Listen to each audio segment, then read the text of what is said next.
Like I said, I usually wrap all this up out at the lighthouse, but with the wind and everything, I think this is a better spot.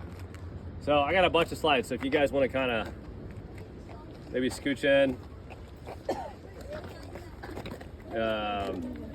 So, harbor seals, you guys got to see the harbor seals right down here. This is this Bonita Cove is a protected habitat for the harbor seals, so they live here year round. It's one of their favorite haul out sites. They're like super picky about where they hide. If you look at that cliff, they've got good protection right here on these rocks. That's one of the reasons they're down here. So, has anybody heard of the fur rush? A lot of people know about the California gold rush. Yeah, so the fur rush happened before that, 100 years or so. Trappers from all over the world came to the Pacific coast. Anything that was furry was hunted practically to extinction. Not quite, but almost.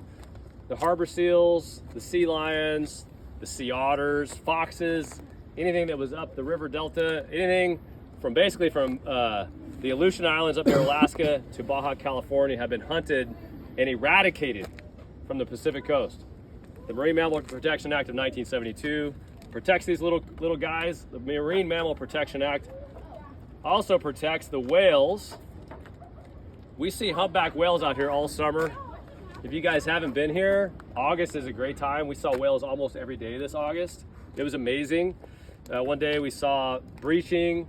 The humpbacks are out here all summer long. They usually take off around September, so, but you never know, maybe one will show up for us. But so at the same time the fur rush was going on, the whaling bonanza took off, and whales were hunted down to 2% of their original population in the Pacific Ocean.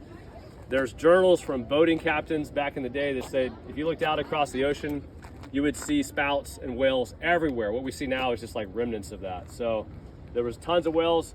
Only 2% of them survived that time period, but they were also protected. Anybody want to take a guess where the last whaling shipyard in the United States was when it closed? The last whaling shipyard in the U.S. closed location. You know, you can't guess. Someone take a guess. It's really obvious. Here. Richmond. Can you imagine? In 1971 it closed. Could you imagine coming down here in the 1960s and seeing potentially whales getting harpooned under the Golden Gate Bridge? What would you do if that happened today? Right? Things have changed a lot. At the same time as the fur rush and the whaling, 95% of the old growth redwood forests were logged. And I'm telling you these stories because this all happened around the same time as the Point Bonita Lighthouse was being built. So this ties in with our site here, but it also ties in with the legacy idea, which I'm gonna talk about. Legacy meaning the long-lasting impacts of your actions.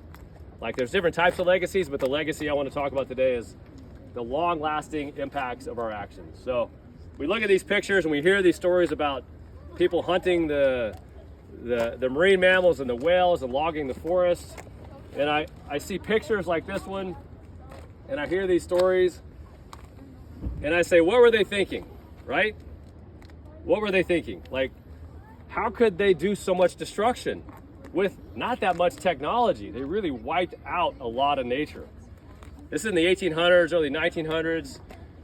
Well, a couple things. They were driven by greed, we know that for sure, but Lewis and Clark expedition and the idea around that time was that nature is so God-given and so bountiful and so infinite that no matter what we do as humans, we can't make an impact.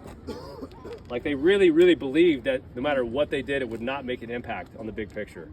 But we look back now, we saw what they did, and we're like, wow, they made a dent, right? So I want to introduce the idea of being eco-minded, where we're a part of nature, versus ego-minded, where we dominate nature. Like just told some stories about people dominating nature and the destruction that can cause. And I feel like this is a great spot coming out here. You guys got the bird book. We're looking at different animals to think of ourselves as just a being out here in the ecosystem. Like we're out here with the whales. We're out here with the seals and the birds and with the lizards. We're just with it, right? We're not the top dog species. We're just part of that and trying to adapt that idea into our life, because we got one home and we all live here together, right? This is where I like to talk about our home, the earth. I'm going to switch gears now and talk about bigger picture stuff that's not just happening here at Point Bonita, but what's happening on this little speck of blue dust flying through the earth, flying through the cosmos that we call home. And introduce the idea of, I feel that nature is the great equalizer. And I asked you guys when we first started today, like, why did you get into environmental studies? And I think you said nature and love of nature and caring about the environment. Like, it's cool being a park ranger out here because I literally, you name a country and I've met somebody from there, you know? Met a guy the other day from Uzbekistan. I mean, tons of people from all over the world. And everybody comes out here, no matter who they are or where they're from or what their beliefs are, they have a moment of awe and wonder standing out here with nature. And whether you're standing next to a mountain, a forest, or the ocean, like, nature can be the great equalizer. And I met a guy out here from Texas last week, and he said, oh yeah, perfect, pelicans flying over. I love it. I met a guy out here from Texas last week. Oh, I'm gonna dork out and tell my pelican poem. It's not my pelican poem, but I read this pelican poem and I memorized it. I haven't said it in a little bit. It's super dorky, but I'll do it for you guys. Okay, pelican poem goes like this. Oh, what a wondrous bird, the pelican, whose beak can hold more food than his belly can. His throat can hold enough food for a week, and I don't know how the hell it can. It was written a long time ago by some dad joke guy. I don't share that often, but you guys got special treatment today. One other thing really fast for us. Sorry to interrupt you, but there was a pair of oyster catchers on that rock over there. And I just wanted to point, the one flew away, but I can still see one other. So I just want you guys to take a look at it really fast. So if you see where all that back guano is on that rock right there, there's harbor seals below, and then there's one blackbird